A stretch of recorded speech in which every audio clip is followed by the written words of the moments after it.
if you've been following the series, you know that this is the third installment of the Sine-US series. If you haven't been following the series, or you just landed on this one in particular, it's called Sinus because a few weeks ago I had sinus surgery, and I couldn't post anything for a few weeks because I was kind of out of it. And also because, and this is determined by the fact that I had sinus surgery, I decided to create a series of jams, and the lead part is just based on sine waves, which of course in a synthesizer usually is not the most common wave choice when you're doing subtractive synthesis, but I've decided to do that. So I have a series here, and if you look at the screen, I already have a template all set out. I've got 5 tracks here.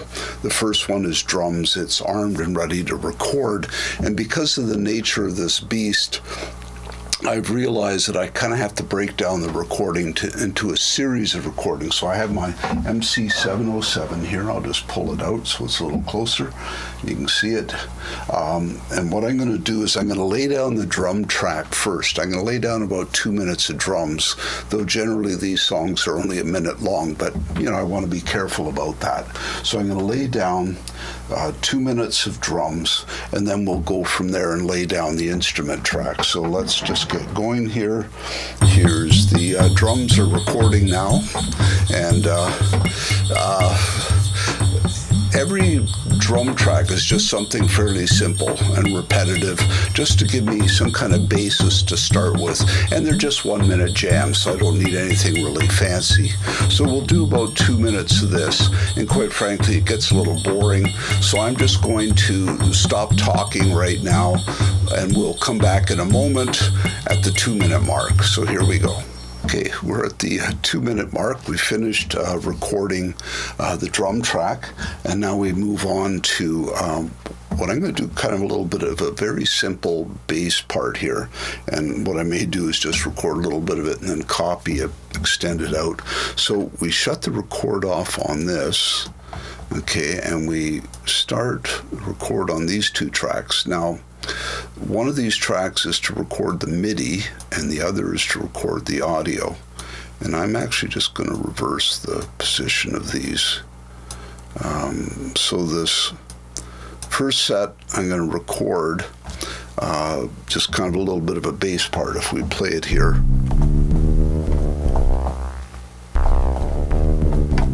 So it's just going to be a very simple bass part. Now the other thing I need to do here is get this so that the ending is somewhere near the end. So we'll just move that there, and we'll just fit to the timeline. So there, that's all in place, and we'll extend this out. Come on, why are you being so naughty? Fit contents to timeline. Oh, I see why. Because we're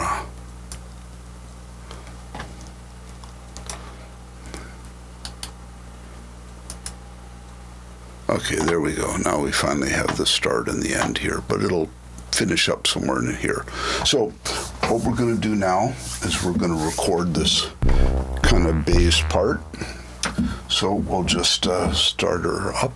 I'll get her back to the beginning, and here we go.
Okay, so what I've done here is I've tried to give it a little bit of variety. I've changed up the pattern a teeny bit here and there, add a little bit of extra, and somewhere towards the end it'll just probably fade out. But now we have laid down the tracks for the kind of bass part.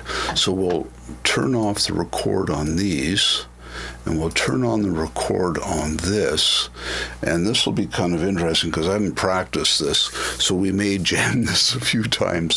But basically what we've got happening now, and I better make sure I didn't accidentally, oops, let's just mute this. I want to make sure, okay, so I goofed.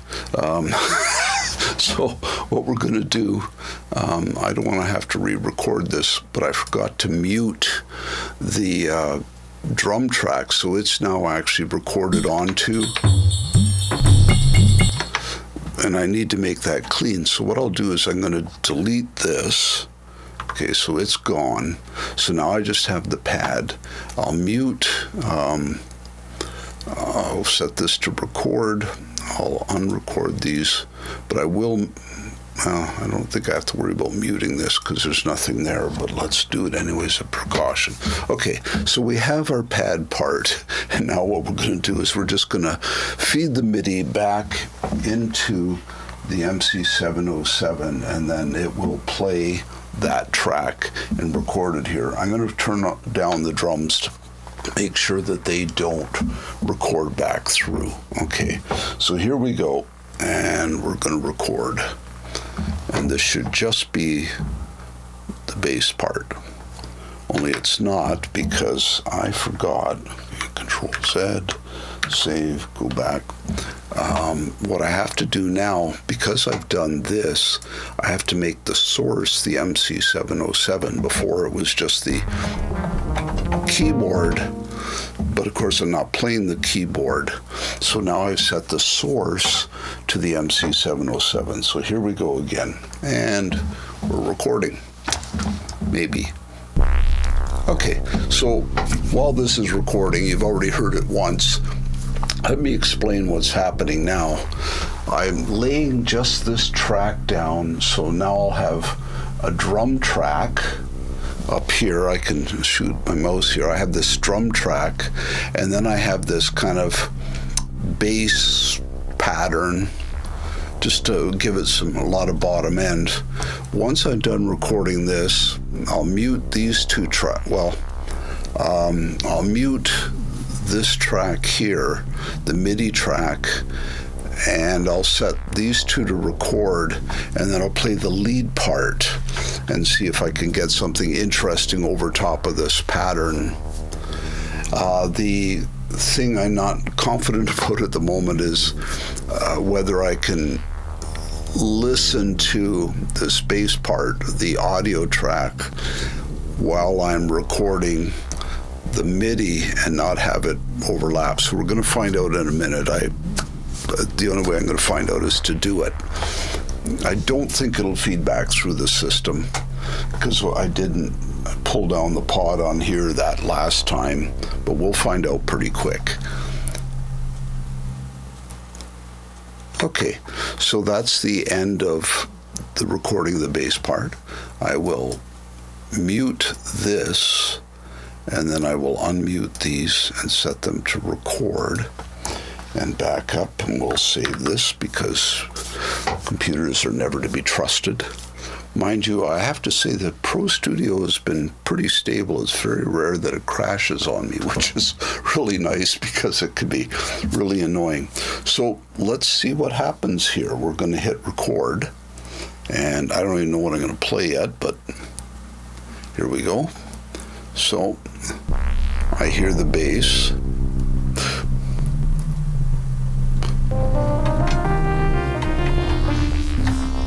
Okay, so what this tells me is this is going to work, but it also means I can listen to the drums as well. So I'm going to put the drums back playing so that I've got both the beat and the bass part, and then,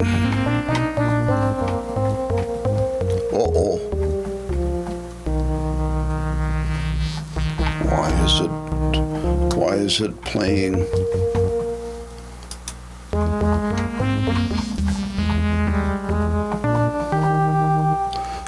may be just how I have that all set.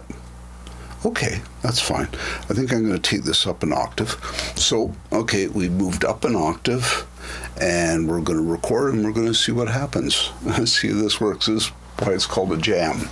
Okay, so here we go. And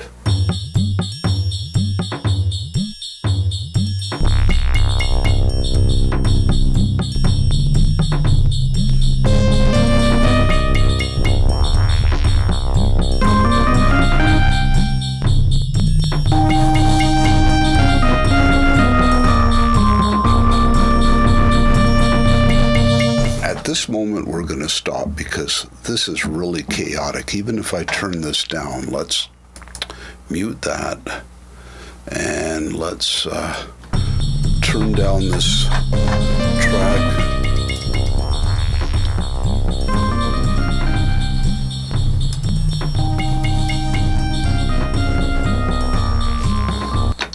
So we have an interesting second note here. And it doesn't really show up in the bass part, but it certainly shows up in here. And I suspect it's how I've set up the MC-707. Because I said I'm using sine waves. Let's just see what's going on here. I know I don't have a camera on this, but we're gonna put it into sound mode. So we have an oscillator. Now, Roland calls their oscillators partials, and so this being a Zen core engine, it has 4 partials, or 4 oscillators if you want to call them. So oscillator 1 is a sine wave, because that's all I'm using, and it doesn't appear to have anything fancy about it. The second oscillator has a sine wave, but it also has a PWM pulse width modulation, and I have a suspicion that's what's causing this. Let's see. So we hear that low part, and it's down several octaves, and I think that's causing our challenge. So I'm going to turn this off. Aha! I think this will sound a whole lot better. So what I'm going to do is I'm going to leave that off and re-record this. So we're going to hit Control Z. Oops, no, we're not. We're going to delete this. Apparently I've made an adjustment. Okay, so we've done that. We have these 2 tracks, the drum and the bass part playing. We have these set. We have this in select. I've got the second sine wave. I don't think there's any others. No, it was just the second sine wave. We're going to back up. Okay, learning experience as we go, eh? Okay, so I think we're all... Let's try recording again and see if this sounds better.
Okay, I think that worked. I just literally am improvising, so we'll see what happens here. So we've got all this. Let's save it. And we'll turn off the record here, and we'll put this on mute. So we muted those two tracks because as soon as I hit record, it starts up. The MC-707 is connected via MIDI. I got a MIDI hub here. So as soon as it goes into record mode, it's going to fire away. So we want to turn that down as well so we don't hear any of that. We don't have any MIDI going to it, so nothing should play. Okay, so we're going to rewind, and we'll just hit play and see what we got.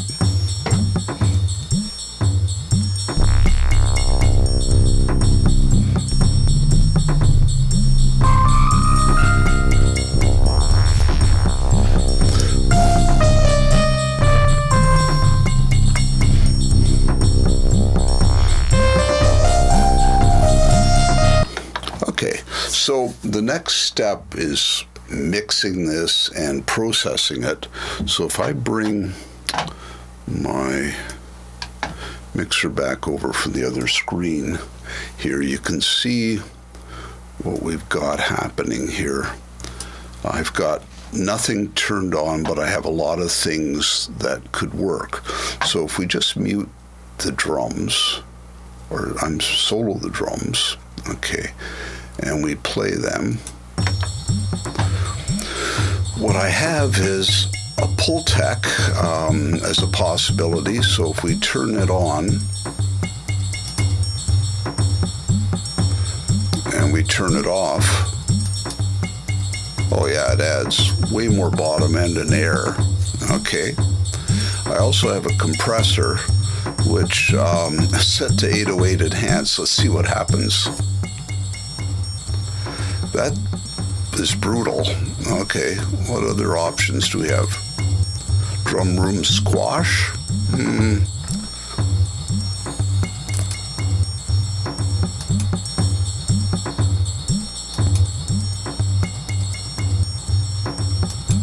I think it sounds good without that. I don't know what the other options are.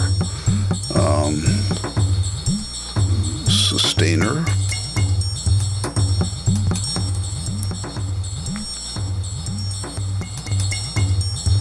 No, I think I like what's happening without the compressor. Then I have the option of sending it to an expander. I don't have the expander on at the moment, but we could do that. So this is a TC Electronics, and it'll often add some width. I don't know if we hear it or not. Oh yeah.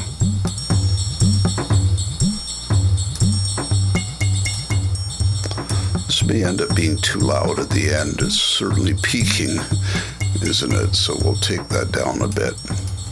I mean, we could put a limiter on here, but we do have a limiter already in this, so that'll keep it under control. Okay, so let's unmute that.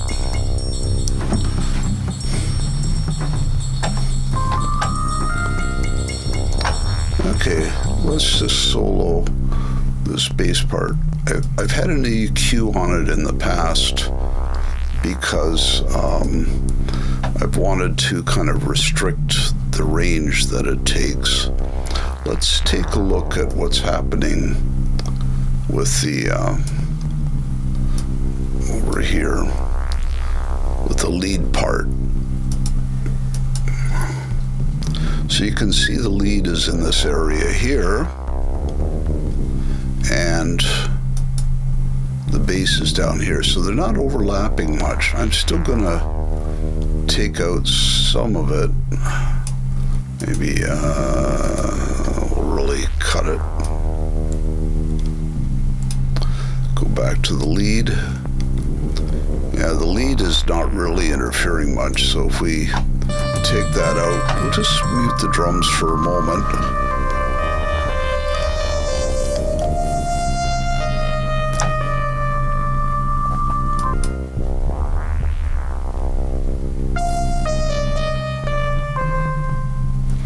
So we'll take out the top, the bottom end on the, give it, so that kind of gives them their own space.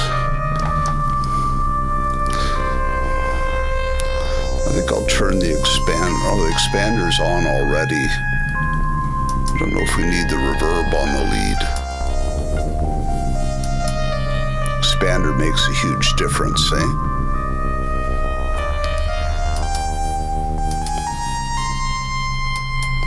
Yeah, I like what the expander's doing.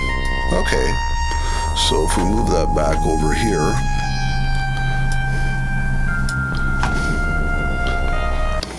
so you can see that basically we have, let's put the drums back in and see.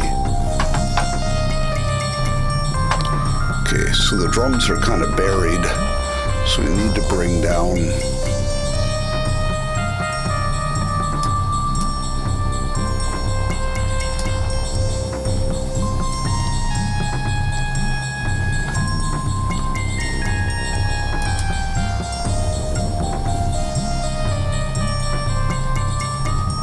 Okay, so one of the things I do, and I apologize every time that I do one of these videos, is I tend to master within what I'm doing. So if I take this down here, you can see on my mix track, I've got a limiter, a black box, which is, let me just open these up.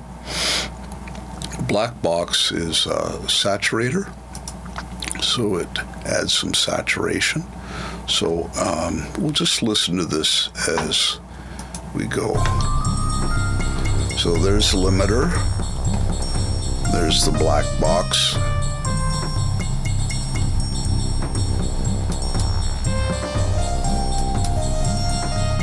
I have it set to master mud reduction. Then I've got Manly set to master mix bus, just to put in some compression. I have the Ozone 11, I'll leave it off for the moment. Then I have the Ampex.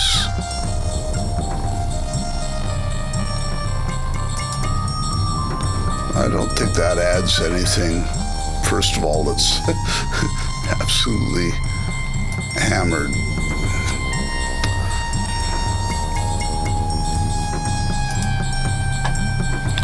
And then another limiter at the end. But I think the black box is adding too much, so let's take it down.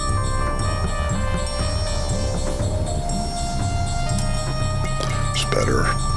Now, I use Ozone 11 to master with. So let's set it to learn. Oops. Okay, see what happens. Maybe watch our ears. Sometimes it gets really loud.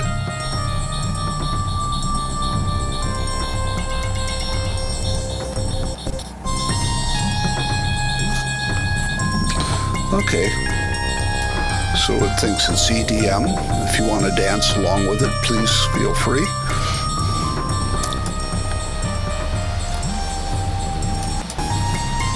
Yeah, I like what it's doing.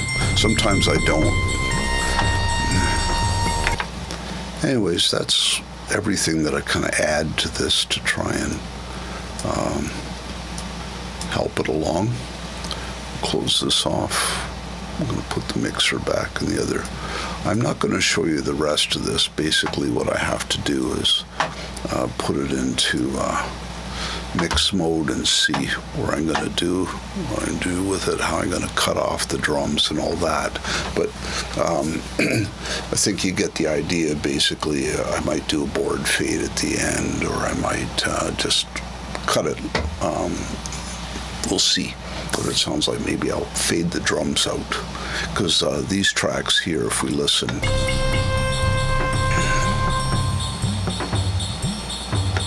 the bass line and the lead line end really nice and clean. I might find a clean spot to end the drums, or I just may have them fade out at the end. But anyways, right after this will be the completed song. And thank you so much for watching this. I hope you enjoyed it, and we've still got a few more to go. Thank you.